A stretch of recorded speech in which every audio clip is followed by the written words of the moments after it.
Gusto ko lang naman mag-ulam ng toasted, hindi tortang complicated. Sa sobrang stress ko tuloy, napacheck out ako ng Portugal fan, pamatay ng apoy. Maaga nga akong gumising para magbalat ng talong, na malengke kasi ang mga magulang ni Champi, kaya nag-voluntold na akong tumulong. Sabi ko, sige ako na mag-aalaga basta may pasalubong. Low maintenance lang naman ako, paulamin nyo lang ako ng lempyo para habang maaga nasa maintenance club na rin ako. Ayaw mong magtigil kumain, tignan natin saan ka dadalhin. Buti na lang multitasking people ako, kaya nakapaghiwa na rin ako ng kamatis, sibuyas at bewang na indigents ng 10 inches na talong ko. Bukod nga pala sa legal na tawas at nabistay na buhangin, lalagyan ko rin siya ng McCormick onion powder para mas masarap ang kain. Napadami yata ako ng sahog, nagdadalawang isip tuloy ako kung lalagyan ko pa ba ng 45 days na itlog. Ilagyan ko na lang para walang regret. Mindset ba? Mindset. Sa isang mainit at maliit na kawali, lalagyan ko lang ng over-abuse oil para makatipid. Kung anong kina-generous sa indigents, tinipid naman sa mantika. Siyempre, inamoy ko naman muna, baka kasi panis na. Okay pa naman siya. Amoy tuyo na may konting spice ng pinritong french fries. Pwede na yan. Ayaw ko nun. Halo-halo na yung lasa. 3 lasa ng ulam sa isang lutuan lang. Mahalaga maluto yung longta kasi kapag hindi siya naprito, gagawin ko na lang siyang tinola. Ito na naman yung bida-bida. Mag-exhibition pa. Pag yan tumapon, sinasabi ko sa'yo, mag-uulam ka ng toyo. Yan na nga ba sinasabi ko sa'yo, ang klingi mo kasi kumilos. Natapos ako sa first batch ng medyo smooth lang, maliban dito sa isang talong, parang isang pitik na lang, pwede na siyang mamaalam. Kawawa naman, parang di yata nakakapagmukbang. Sorry na, nilait ko pa yung talong, muntik tuloy masunog.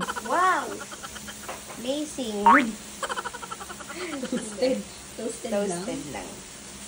Parang hilaw pa. Na-stress talaga ako sa niluto ko. Di tuloy ako nakakain ng pananghalian kasi inalay ko na sa mga kasama ko yung party ko. Buti na lang may dumating na Lazada para maging stress reliever ko. Wait lang, mag-unblocking muna ako.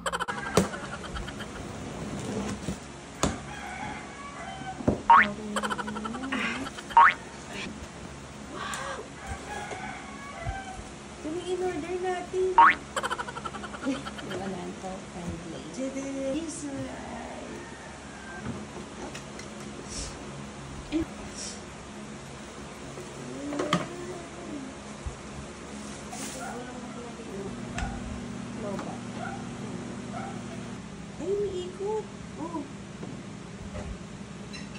Grabe, nawawala talaga stress ko pag nag-open ng parcel ko. Pero na-stress ulit ako kasi hindi ko mapagtanto paano papahabain to. Parang mali yata na order ko. Ganun lang pala, di kasi nagbabasa ng manual. Puro ka kasi Wattpad. Share ko lang yung happiness ko ngayong araw. Yung matagal nang naka-add to cart, sa wakas na place order ko na. Gustong gusto ko talaga tong bilhin noon pa pang camping. Pero sa ngayon, pang ready muna namin siya kapag nawala na naman ng kuryente. At least di na kami may initan kasi meron na kaming additional rechargeable fan na kayang umabot hanggang 28 hours. Ayun lang, paalam!